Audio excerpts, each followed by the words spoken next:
जय हिंद दोस्तों, मैथमेटिक्स में हिंदी में आपका स्वागत है। दोस्तों आज मैं आपको उत्तराखंड प्री बोर्ड का मैथ्स का पेपर हल कराऊंगा। आज हम इसका सेकंड पार्ट हल करेंगे। चलिए दोस्तों हल करते हैं। दोस्तों आज मैं आपको प्रश्न 10 हल कराऊंगा। प्रश्न हमारे पास है दोस्तों। प्रश्न 10, एक द्विघात बहुपद ज्ञात कीजिए जिसके शून्यकों का योग तथा गुणनफल क्रमशः 4 और 1 है। चलिए दोस्तों इसको हल करते हैं।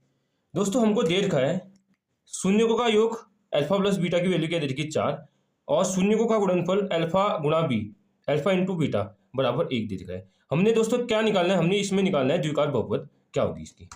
सिंस हमें पता है दोस्तों द्विघात बहुपद किस रूप में होती है।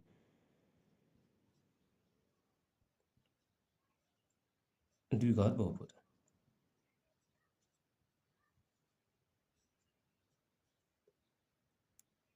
के इंटू ब्रैकेट शुरू x square minus alpha plus beta into X plus alpha into beta.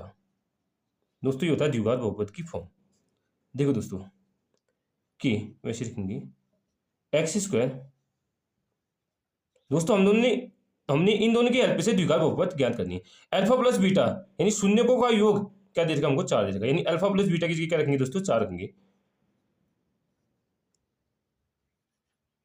Into X plus alpha into beta. शून्यकों का गुणनफल क्या दे देगा दोस्तों अल्फा इंटू बीटा 1 दे देगा। अब दोस्तों इसको हल करते हैं। के इंटू एक्स स्क्वायर माइनस 4 गुणा एक्स क्या होगा दोस्तों 4x होगा प्लस 1। दोस्तों हमने के को हटाना, कैसे हटाएंगे दोस्तों? हाँ एक चीज दिखाना भूल गया था मैं। जहां के क्या होगा हमारा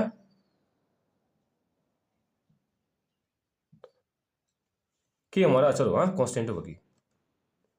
अब हमने के को हटाना, कैसे हटाओगे दोस्तों? देखो हम के का क्या मान रखें जिससे के हट जाए। सोचो दोस्तों हम के का क्या मान रखेंगे, 1 रखेंगे। सिंस के बराबर क्या रखने पर 1 रखने पर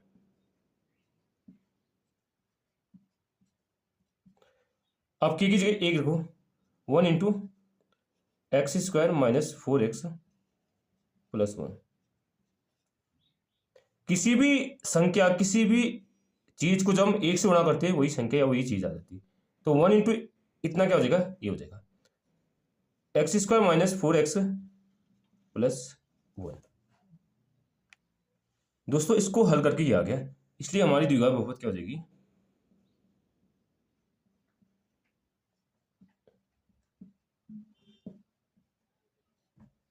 दोस्तों, ये हो जाएगा हमारा आंसर। आपको प्रश्न 11 हल कराऊंगा। प्रश्न हमारे पास है दोस्तों, के का मान ज्ञात करो जिसके लिए द्विघात समीकरण के एक्स स्क्वायर माइनस 2 की एक्स प्लस 6 बराबर 0 की 2 बराबर मूल प्राप्त हो। दोस्तों हमें क्वेश्चन में बोल रहा है कि इस द्विघात समीकरण के 2 बराबर मूल है। दोस्तों आपको पता होनी चाहिए कि द्विघात बहुपद द्विघात समीकरण के 2 बराबर मूल कब होते हैं, जब हमारा यानी द्विघात समीकरण यानी A X square plus B X plus C बराबर 0, ये कोई द्विघात समीकरण है। इसके 2 बराबर मूल कब होंगे दोस्तों? इसके 2 बराबर मूल कब होंगे दोस्तों? जब हमारा बी स्क्वायर माइनस 4ac की वैल्यू क्या हो 0। जब इसकी वैल्यू हम 0 की इक्वल करें तब द्विघात समीकरण के 2 बराबर मूल होते हैं। लेकिन क्वेश्चन में हमसे बोल रहा है दोस्तों साफ साफ कि इस द्विघात समीकरण के दो बराबर मूल प्राप्त हो। ये हमको साफ साफ बोल रहा है कि इस द्विघात समीकरण के 2 बराबर मूल हैं और हमने के का मान ज्ञात करना है। दोस्तों कैसे निकालोगे आप के का मान?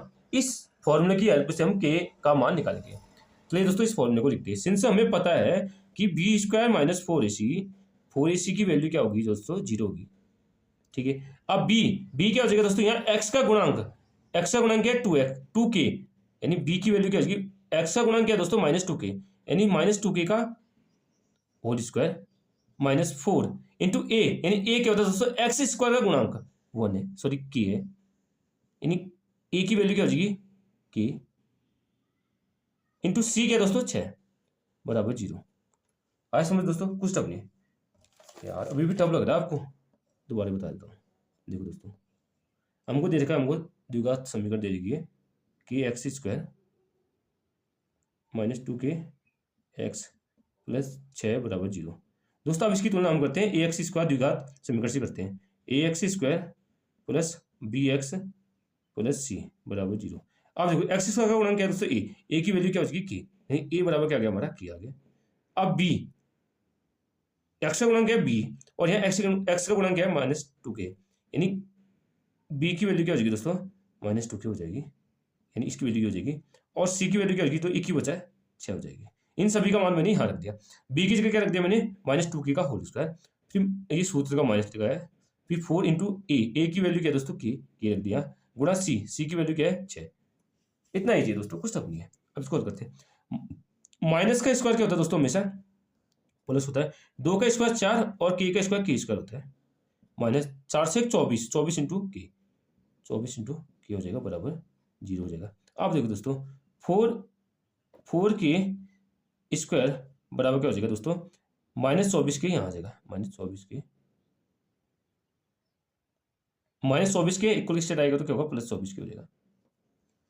अब देखो दोस्तों ये के स्क्वायर क्या लिखेंगे दोस्तों, के इंटू के, यानी 4 गुणा के बराबर हो जाएगा 24 के, ठीक है। इस के से ए के काट दिया तो 4 के इक्वल टू क्या हो गया दोस्तों हमारा 24, तो के की वैल्यू क्या आ जाएगी, ये 4 गुणा में तो यहाँ के पट्टी हो जाएगा 24/4, 4 से 24, यानी के की मान क्या आ गया दोस्तों हमारा 6 आ जाएगा। आया दोस्तों, ये हो जाएगा हमारा फाइनल आंसर।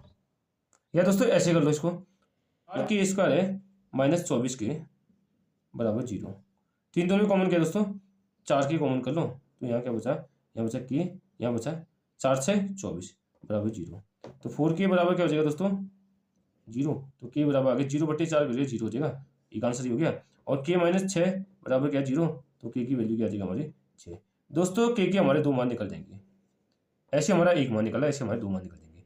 दोस्तों अगर वो हमसे पूछे ऑप्शन, अगर दोस्तों ये क्वेश्चन हमारा ऑप्शन हो, इसके ऑप्शन है हमारे, इसके पहला ऑप्शन दे देगा हमको 0, और दूसरा ऑप्शन दे देगा क्या 5, और तीसरा ऑप्शन दे देगा हमको 7। तो हम दोस्तों क्या करेंगे, 6 नहीं दे देगा है, अगर 0 है क्वेश्चन में तो ये हमारा हो जाएगा 0 आंसर हो जाएगा, लेकिन यहाँ क्या पूछ रहे हैं 6 पूछ रहे हैं, तो 6 हो जाएगा आंसर। चाहे दोस्तों आपको 1 नंबर में आओ ऐसा भी कर सकते हो, अगर ऐसे पूछे ऐसे भी कर सकते हो। दोस्तों इसके 2 आंसर हो गया, ऐसे 2 आंसर है, ऐसे एक आंसर है, कॉन्ट्रैक्टरी नहीं है दोस्तों, आप कैसे भी कर सकते हो क्वेश्चन। चलिए दोस्तों आप नेक्स्ट क्वेश्चन करते हैं। दोस्तों अब मैं आपको प्रश्न 12वां हल कराऊंगा। प्रश्न हमारे पास है दोस्तों, एक पासे को एक बार फेंका जाता है, निम्नलिखित को प्राप्त करने की प्रायिकता ज्ञात कीजिए। पहला क्वेश्चन है दोस्तों एक अभाज्य संख्या, और दूसरा है 1 और 6 के बीच स्थित कोई संख्या हमने ज्ञात करनी है। दोस्तों आपको एक फॉर्मूला पता होना चाहिए कि प्रायिकता बराबर क्या होता है, यानी प्रायिकता का सूत्र क्या होता है। प्रायिकता का सूत्र होता है दोस्तों ई के अनुकूल परिणामों की संख्या, ई के अनुकूल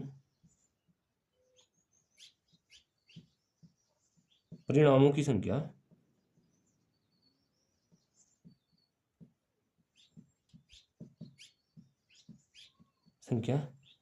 अपॉन कुल संभावित परिणाम, कुल संभावित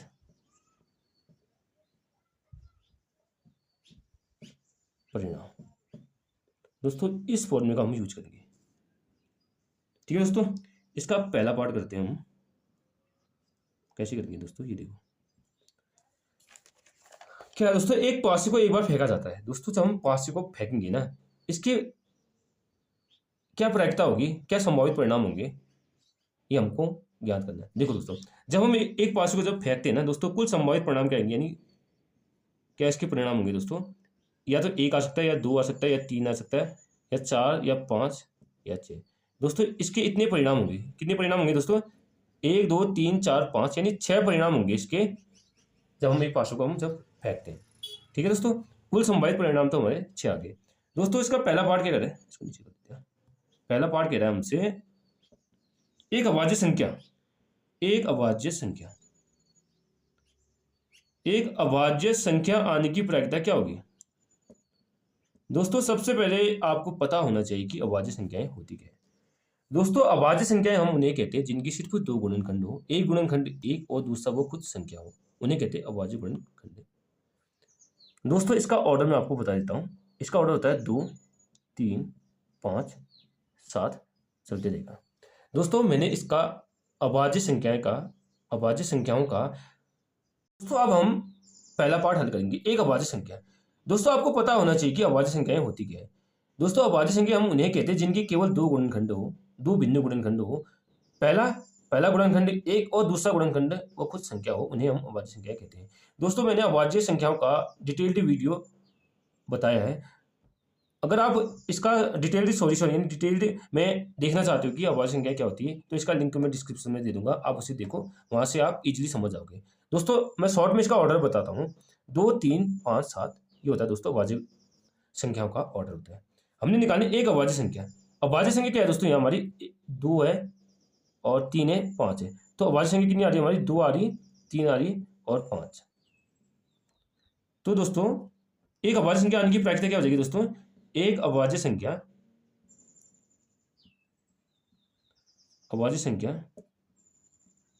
आने की प्रायिकता,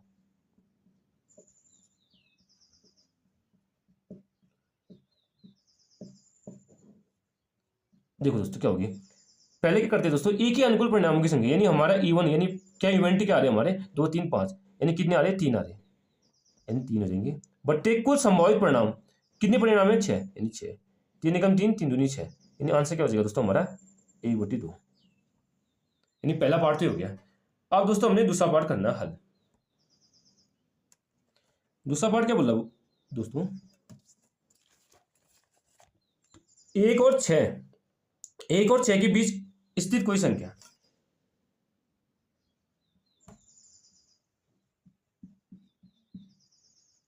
एक और 6, या ऐसे लिखो दोस्तों, 1 और 6 के बीच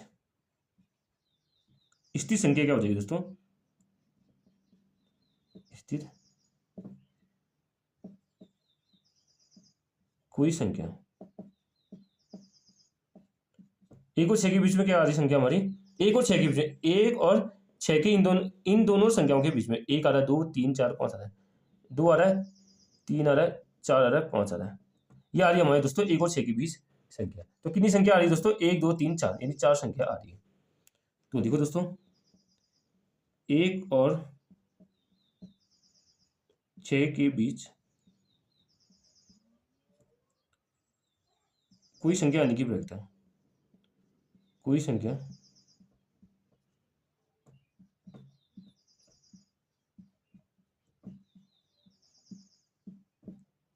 क्या हो जाएगी दोस्तों, इसका यहाँ लिखते हैं, बराबर हो जाएगी, क्या हो जाएगी दोस्तों, क्या होता है फॉर्मूला, ई के अनुकूल परिणामों की संख्या। कितने परिणाम है दोस्तों, 4 परिणाम है।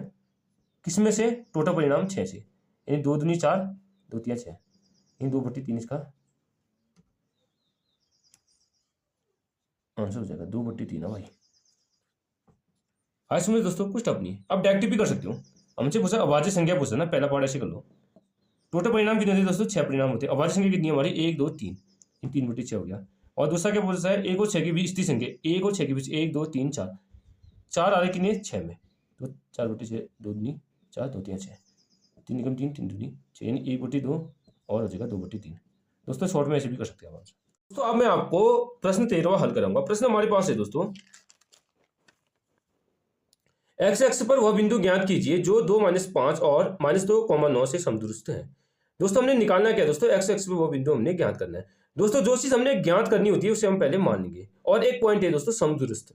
समदूरस्थ का मतलब होता क्या है दोस्तों, जो समान दूरी पे हो किसी बिंदु से, इसका मतलब ये होता है। चलिए दोस्तों आप क्वेश्चन पे आते हैं। दोस्तों हमने निकालना क्या है, हमने एक्स एक्स पर वह बिंदु ज्ञात करना है। जो चीज हमने निकालनी होती है ना दोस्तों, उसे पहले हम मान लेंगे। माना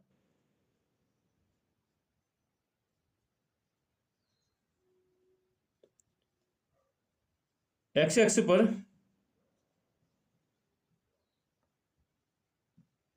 कोई बिंदु क्या है दोस्तों, पी है, जिसकी निर्देशांक क्या है दोस्तों, एक्स कोमा 0। एक्स एक्स के निर्देशांक क्या होते हैं, वाई हमेशा 0 होता है। ठीक है दोस्तों, फिर ये बोला दोस्तों, इस बिंदु से दो बिंदु हमको दे रखे हैं। एक दे रखा है ए, जो मान ए माना हमने बिंदु, हाँ, इसके निर्देशांक दे रखे इसने 2, -5।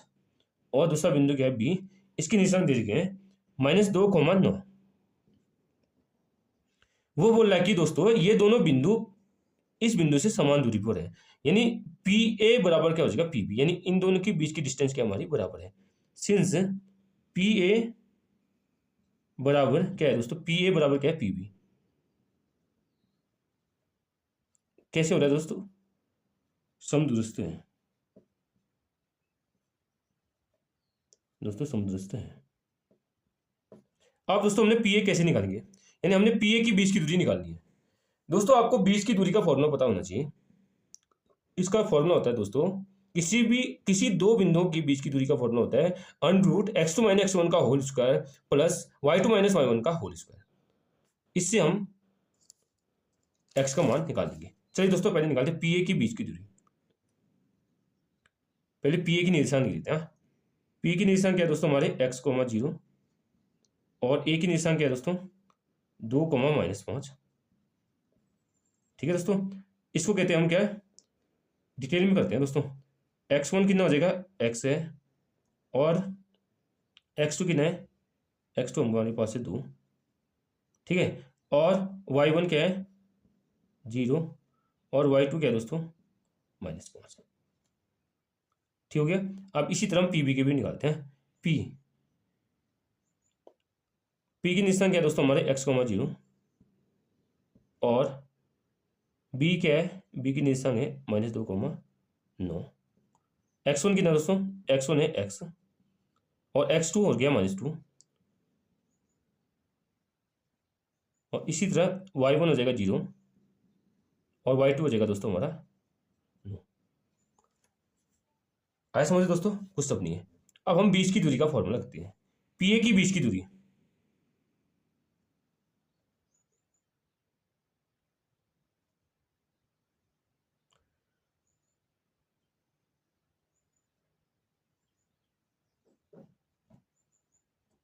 दोस्तों यहां लिखते हैं हम पी ए की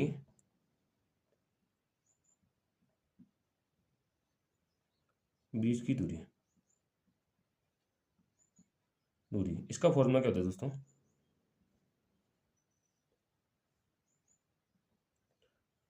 x2 माइनस x1 का whole square plus y2 minus y1 का होल स्क्वायर। दोस्तों ये एक सूत्र है दो बिंदुओं की बीच की दूरी निकालने का। ठीक है दोस्तों,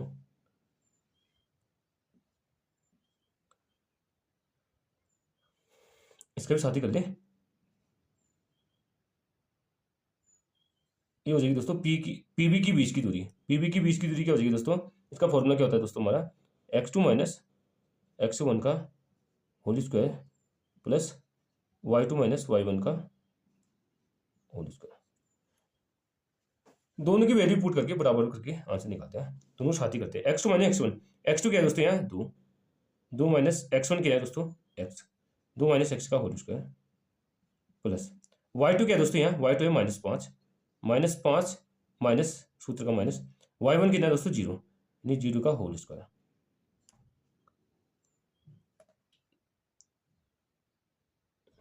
बराबर अंडर। अब यहाँ देखो x2 माइनस x1, x2 क्या है 2 -2 और x1 क्या है -2, x2 की जगह -2 और माइनस बीच में लगेंगे। x1 क्या है दोस्तों x, इसका होल स्क्वायर प्लस y2 क्या है 9 माइनस y1 क्या है 0, इसका होल स्क्वायर। ठीक है दोस्तों, अब इसको हल करते हैं। a माइनस बी का होल स्क्वायर क्या होता है दोस्तों, आपको पता होना चाहिए। a माइनस बी का होल स्क्वायर यहाँ पे लिख देते हैं फॉर्मूला, a माइनस बी का whole square, A square plus B square minus 2ab।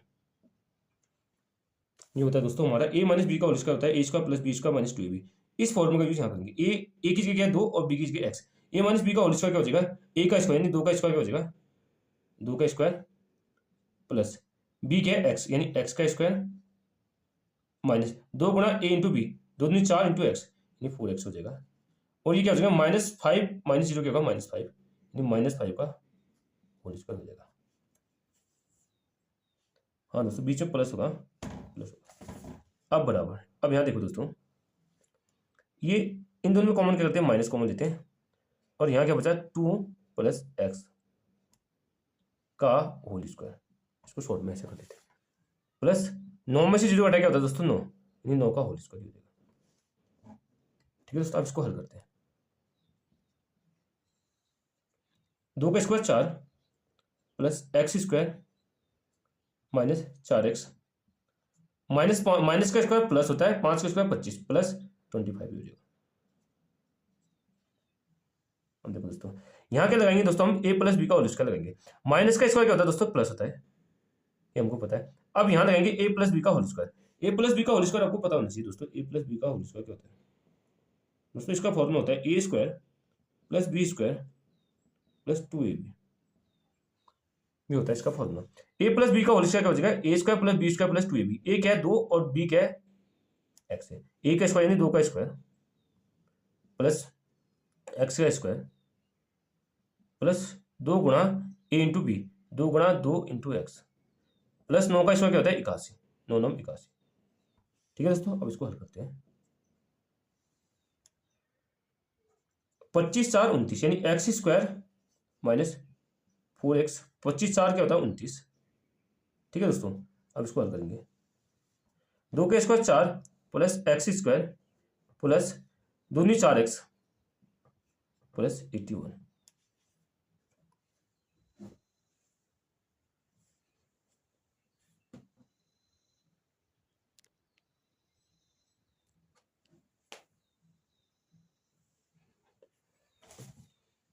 अब क्या करेंगे दोस्तों, इनको अच्छे से लिखते हैं।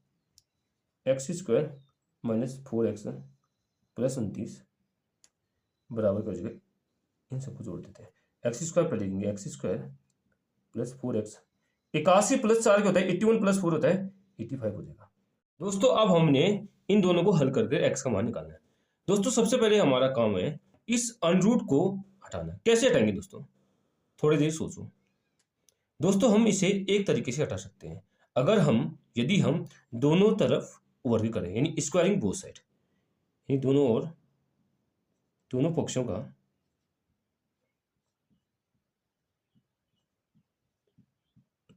वर्ग करने पर दोस्तों दोनों हम वर्ग करेंगे ना, स्क्वायर हट जाएगा। चलो दोस्तों, जब स्क्वायर हट जाएगा क्या बचेगा हमारा, यहाँ बचेगा x square minus 4x plus 29 बराबर x square plus 4x plus 85। दोस्तों बहुतों के मन में डाउट होगा कि यार इसने स्क्वायर हटाए तो कैसे हटाए। चलिए दोस्तों ये डाउट मैं आपका क्लियर कराता हूँ। हमारे पास है दोस्तों एक वैल्यू को देखिए चलते हैं, x square minus 4x plus 29। हमने दोस्तों वर्ग करा, स्क्वायर करा बोथ साइड, मैंने एक साइड इसका स्क्वायर कर दिया, करा दोस्तों। अब देखो दोस्तों इस अनरूट का मतलब क्या होता है, की घात इसकी घात 1/2, ये 2 यहाँ छुपा लेता है, यानी दोस्तों क्या हो जाएगा x square minus 4x plus 29 की घात 1/2 की होल घात क्या है दोस्तों, हमारे पास 2 है। ठीक है दोस्तों, जब हमारे पास ऐसा फंक्शन हो, यानी ऐसा हमारा 1/2 की घात 2, तो घातें आपस में गुणा हो जाती, यानी x square minus 4x plus 29, तो क्या हो जाएगा दोस्तों 1/2 गुणा 2 हो जाएगा, ये 2 से 2 कट गया, क्या बचा हमारा x square minus 4x plus 29। आया सेम, ऐसा हुआ दोस्तों, तभी हमने वर्ग करा स्क्वायर रूट हटाने के लिए। आया समझ दोस्तों, कुछ टफ नहीं, मैंने आपको डाउट भी आपको क्लियर करा दिया। चलिए दोस्तों आप इसको हल करते हैं। अब क्या करेंगे दोस्तों, इन सभी को इक्वल के स्टेप लाते हैं। ये x square minus 4x plus 29 minus x square equal की स्टेप आएगा तो क्या होगा दोस्तों, minus x square minus plus 4x आएगा तो माइनस 4x हो जाएगा, प्लस 85 आएगा तो क्या होगा माइनस 85 इक्वल टू 0। सभी को मैं इक्वल की स्टेप आ गया। ये देखो प्लस एक्स स्क्वायर और माइनस एक्स स्क्वायर ये दोनों दोस्तों कैंसिल आउट हो जाएंगे। माइनस 4x और माइनस 4x, माइनस माइनस कहता है प्लस, लेकिन साइन किसका लगेगा माइनस का। 4x में 4x उड़ के आता है माइनस 8x होता है। ठीक है, 29 और माइनस 85, प्लस माइनस क्या होता है दोस्तों माइनस होता है, और एक घट जाएगा, यानी 29 50 में से 29 घटाओ, 15 में से 9 घटाया कितना होता है दोस्तों 6, और यहाँ के बचा 7, 7 में से 2 घटाया 5 बराबर 0। ठीक है दोस्तों, आप क्या हो जाएगा दोस्तों, ये देखो माइनस 8x बराबर माइनस 56 इक्वल स्टेट आएगा तो क्या होगा दोस्तों प्लस 56, तो क्या हो जाएगा दोस्तों देखो यहाँ एक्स का गुणांक क्या है -8, यानी एक्स बराबर क्या हो जाएगा, ये गुणा में है तो यहाँ बट्टे में आ जाएगा, यानी 56 बट्टे क्या हो जाएगा -8, 8 7 56। तो एक्स की वैल्यू क्या आ जाएगी दोस्तों, -7 आ गई हमारी एक्स की वैल्यू। दोस्तों हमें एक्स की वैल्यू हमें चाहिए थी। अब देखो दोस्तों, इसलिए एक्स एक्स पे बिंदु हमने क्या मान रखा था, x, 0, इसलिए एक्स एक्स पर बिंदु अभिष्ट बिंदु क्या आ गया हमारा, हमने मान रखा था x, 0, लेकिन हमने x की वैल्यू क्या निकाली, -7, यानी -7, 0। ये हो जाएगा दोस्तों हमारा फाइनल आंसर। दोस्तों कुछ अपनी इजीली हो जाएगा। चलिए दोस्तों आप नेक्स्ट क्वेश्चन करते हैं। दोस्तों अब मैं आपको 14th क्वेश्चन हल कराऊंगा। प्रश्न हमारे पास है दोस्तों, आकृति में DE पैरेलल है EC और DF पैरेलल है EE है। सिद्ध कीजिए कि BF अपॉन EF बराबर है BE अपॉन EC है। ये हमको फिगर दे देगा। हमने क्या सिद्ध करना है दोस्तों, हमने सिद्ध करना है BE अपॉन EF बराबर BE अपॉन EC, ये हमने प्रूव करना है। दोस्तों सबसे पहले हम इस क्वेश्चन पे आएंगे। हम सबसे पहले देखेंगे कि हमें करना क्या है, हमें दिया क्या है वो लिखेंगे। दिया है दोस्तों हमको DE पैरेलल है EC, यानी ये DE पैरेलल किसके, EC के है। और DF ये हो गया DF पैरेलल किसके, AE के, यानी ये DF पैरेलल है EC, यानी DF समांतर किसके, EC के, और DE समांतर दे रखा हमको EC के। सिद्ध क्या करना है दोस्तों, हमने BF अपॉन EF बराबर क्या करना है दोस्तों, हमने BE अपॉन EC। दोस्तों अब हम इसके प्रूफ में आते हैं। दोस्तों आपको एक चीज पता होना चाहिए कि थेल्स प्रमेय या BPT थ्योरम होती क्या है। दोस्तों मैं इसको थोड़ा समझा देता हूँ आपको। हाँ दोस्तों, अगर हमारे पास कोई एक त्रिभुज हो, ये त्रिभुज है ABC, ये हमारी कोई त्रिभुज है ABC, और BC के समांतर कोई लाइन क्या है, EC है, एक हमने एक BC के समांतर एक पैरेलल लाइन डाल दी हमने EF। तो हमको थेल्स थ्योरम बोलती क्या है, थेल्स थ्योरम क्या बोलती है, AE बट्टे EB या BE बराबर किसका होगा दोस्तों, AF बट्टे CF के। दोस्तों ये हमारे थेल्स थ्योरम जो आपको पता होनी चाहिए। इस क्वेश्चन में हम थेल्स थ्योरम का यूज करेंगे। दोस्तों इसके प्रूफ में आते हैं। देखो दोस्तों हमने पहला पार्ट क्या प्रूव करना है, BF अपॉन EF। अब यहां देखेंगे दोस्तों हम फिगर में कि BF अपॉन EF कहां आ रहा है, BF अपॉन EF, इन दोस्तों इस वाले ट्राइंगल में हमने जाना पड़ेगा, ABE में जाना है। क्यों जाना पड़ेगा दोस्तों, सबसे पहले ये आपको पता होना चाहिए। हम इसलिए जा रहे हैं दोस्तों क्योंकि हमने BF अपॉन EF ज्ञात करना है। दोस्तों हम पहले ये वाले ट्राइंगल में जाएंगे, इसको डॉटेड लाइन कर देते हैं। गए दोस्तों, अब देखो हमारा ट्राइंगल क्या हो गया, त्रिभुज ABE। ठीक है, किसमें जा रहे हैं हम, त्रिभुज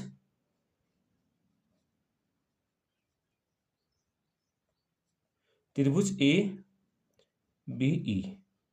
अब देखो दोस्तों क्या दोस्तों, DF किसके समांतर है, AE के, यानी DF समांतर किसके है, AE के। आया समझ दोस्तों। चलिए इसको खोल के दिखा देता हूँ। यहाँ देखो हम गए इस वाले त्रिभुज में गए, ये हो जाएगा हमारा A, ये E, ये B,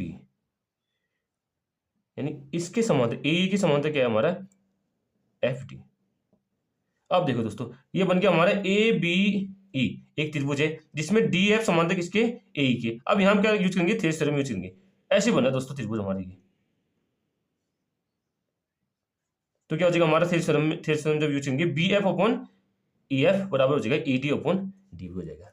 ठीक है दोस्तों, त्रिभुज ABE में DF समांतर किसके है, AE के। तो क्या किसका यूज करेंगे, थेल्स प्रमेय से, थेल्स प्रमेय या BPT थ्योरम से, BPT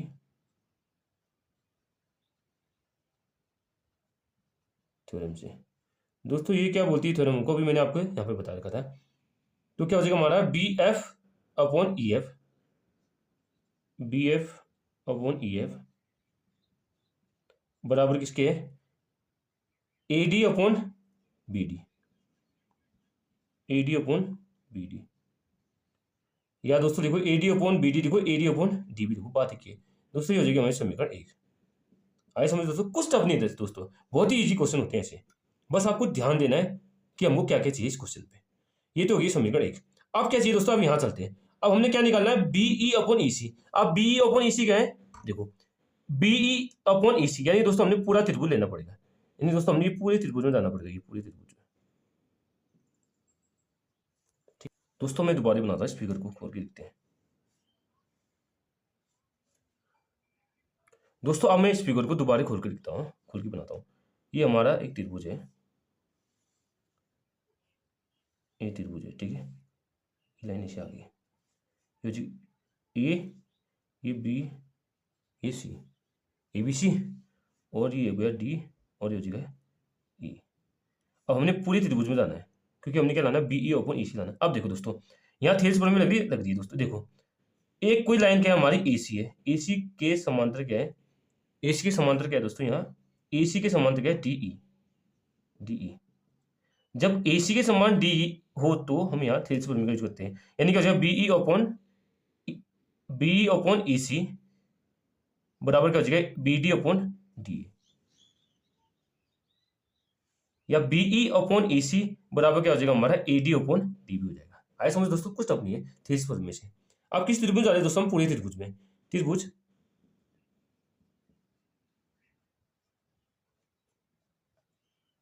ABC में, ABC में, त्रिभुज ABC में गए।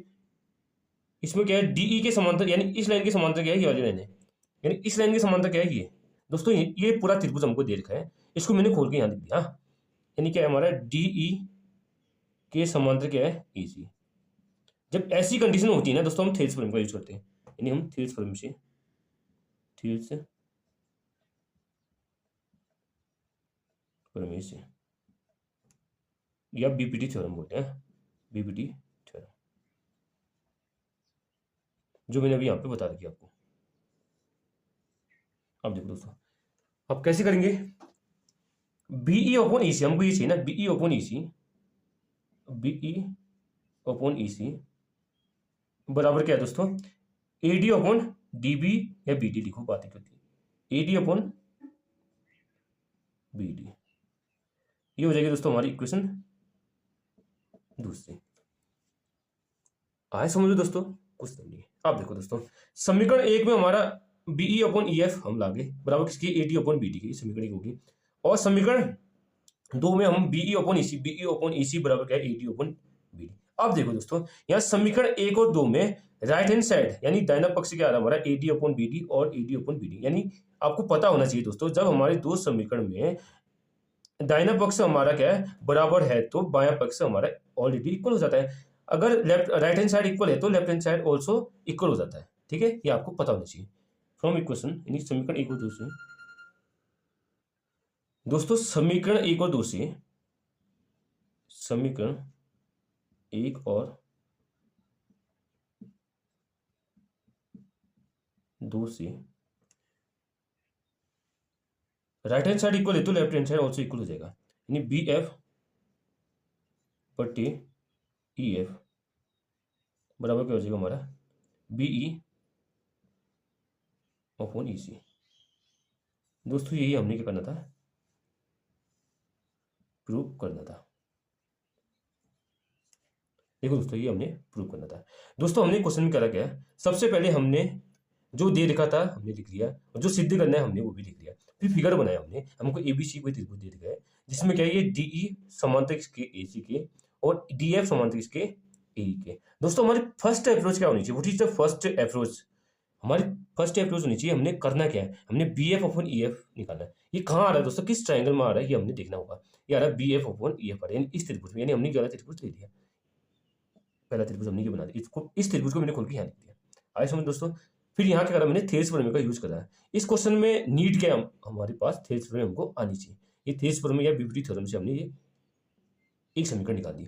अब हमने देखना पड़ेगा दूसरा पार्ट क्या निकालना, BE अपॉन EC निकालना। दोस्तों कैसे निकालेंगे, कहाँ आ रहा है, सबसे पहले ये देखेंगे, हम डायग्राम में देखेंगे BE अपॉन EC, ये पूरे त्रिभुज में आ रहा है, तो मैंने क्या ले लिया दोस्तों, पूरा त्रिभुज ले लिया, और यहाँ मैंने थेल्स प्रमेय का यूज कर दिया। दोस्तों इस त्रिभुज को खोल के मैंने यहाँ बना दिया। यहाँ से दोस्तों हमारी समीकरण 2 निकल जाएगी। फिर हम समीकरण 1 और 2 से क्या करेंगे दोस्तों, राइट हैंड साइड इक्वल है तो left hand side also equal हो जाएगा, क्योंकि हमने इन दोनों प्रूव करना है। दोस्तों कुछ तो अपनी इजीली हो जाएगा। दोस्तों अब मैं आपको नेक्स्ट क्वेश्चन बताऊंगा।